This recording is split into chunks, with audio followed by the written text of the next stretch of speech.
Hey y'all, if you are checking out this video, you are either a very brand new 3D foundation wearer or you are someone that is interested in 3D foundation. So if you are a new wearer, you may have started out with a few of these products. You may have started out with our setting spray, a foundation brush, a perfector, your compact, and your 3D foundation. All of your 3D foundation will come in little tins like this. All you have to do is slide that lid back, take your tin, and conveniently just pop it in to the magnetic compact. That's it. That's all you have to do to get started. Now, depending on the compact that you have, you may have a single layer compact that holds all of your 3D foundation colors, or you might have picked up a few extra and have a double layer compact that has a few extra surprises with maybe a few eyeshadows. So this is just going to be a 3D foundation tutorial talking about the different parts and how to use it. So if you started out with our setting spray, I always use this with a perfector sponge. You can take this spray and do it directly to your face, or you can spray it on a sponge and apply it as your primer. I like to use it as my primer and double it as my setting spray at the end. Okay, now that my tins are in, I'm going to take my blush and bronzer brush. This is my go-to. I love this brush, especially for new wearers, because it just doesn't pick up a ton of product and it blends beautifully. So I always start with my highlight shade. You can start with your contour. You can do whatever you like. I use this end of the brush for my highlight. All I do is I take it, I stamp it in the highlight, and then I stamp it on my face. I do not actually swipe the product because I want to stamp it and press it into my skin, but also by swiping, I'm not covering up any of those fine lines or wrinkles. It can actually enhance those, and we do not want that. So under my eyes especially, I will stamp it in, and then I will do the other side. Nice and easy. Now, holding the brush. If you hold the brush closest to the side you're using, that's going to apply a little bit more product. If you pull back on the brush, it's actually going to give you a little bit lighter of an application. So all I'm doing is stamping everywhere I want to brighten or I want to color correct. So right now I have bare skin up here on my forehead and right here along my cheekbone. So I'm gonna do my contour next. I'm actually gonna take the brush and pinch it because I want my contour to be in a line. So I'm gonna pinch it to give that nice line, get a little bit of the product on my brush, and I'm gonna push that product right under my cheekbone. I'm gonna do the same thing on the other side.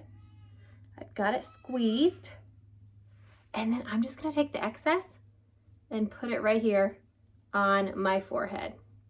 Now, to start blending, I take that same side of the brush and I start pushing that contour right up either towards my ear or toward my eye. I do not ever bring it down because that will pull your face down because you'll have a really dark smudge right here. So we do not want that. So I start by pushing it up toward my eye or my ear.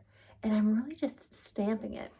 I then flip the brush over and just give a little bit more, especially if you feel like you got it a little bit too heavy, then you can buff it out. It's cream, it moves, it'll be fine, I promise. So I am gonna take a little bit more and put right along my hairline here. Again, stamping to blend, but then buffing it out almost with the big side of this brush.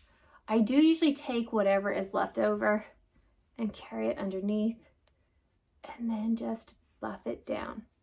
So now you should start seeing a little bit of dimension. You've got the darkness from the contour, you've got the brightness from the highlight.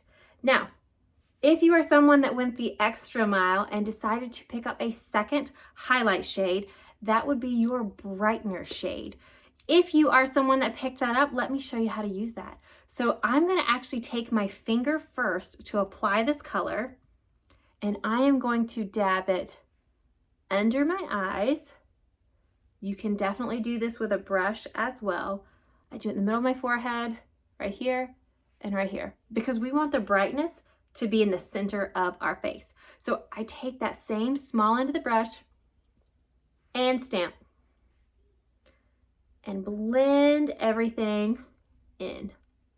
And now that second highlight shade is done. And then sometimes I will either buff it out with this, or I will take that perfector sponge and stamp it out. You do want to make sure when using one of these sponges that it is damp. So run it under your faucet, wring it out, then put it in a towel, and then wring it out just a little bit more. Okay, so now that we have our highlights on, we have our contour.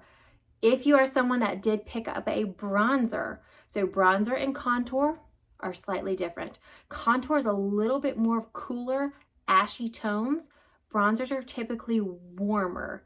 Contours are what create those shadows, or they sculpt our face. Bronzers are what give that warmth and that sun-kissed glow. So if you are someone that picked up a bronzer, take the big end of this brush, tap it into your bronzer, and I put this color on the high points of my face. So right at my cheeks, the middle of my forehead, across my nose, and sometimes on my chin.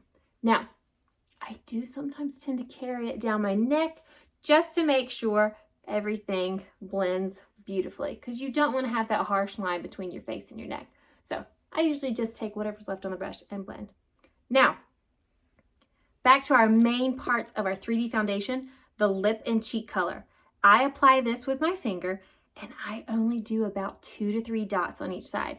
So I go right above where my contour is and put 2 dots. And 2 dots there. I take then the same brush that I've been using this whole time, the small end, and I stamp. Do you see how that blends it out? So I don't swipe anything, because again, swiping is either going to make it streak ever so slightly, or it's going to not get that product in those fine lines and wrinkles, which makes them more pronounced. So after I stamp it, I do flip over. Personal preference, totally optional, but I do like to blend just that extra touch. Now, this is a multi-purpose product. It's lip and cheek color, so you can take that shade and put it on your lips as well. All right, last step, the illuminator. So that is the nice little spot right here under the eyes that adds just a touch of sparkle and shine. It actually makes that skin appear well hydrated, which gives that youthful appearance. So I usually take it with my finger. You can actually apply it with a perfector sponge if you prefer, but I usually like to take it with my finger right under my eyes. I usually do it right here on the tip of my nose and toward the center of my nose and in my Cupid's bow. Now, I do then take that perfector at the end and just make sure there's no excess product. I do take the pointed end, make sure there's no creasing under my eyes, and that is it. I will finish off my application with the same product that I started with, our setting spray. You can again spray it directly to your face. I actually just like to spray it up and let the mist hit me. That is it. That is your 3D foundation application start to finish, with a few extra products if you did happen to pick up that second highlight, that bronzer, or that setting spray. Otherwise, 4 colors, 1 compact, and 1 brush. If you found this tutorial helpful, don't worry, I have plenty more on my Facebook group, Blush and Blessed. Make sure you check it out.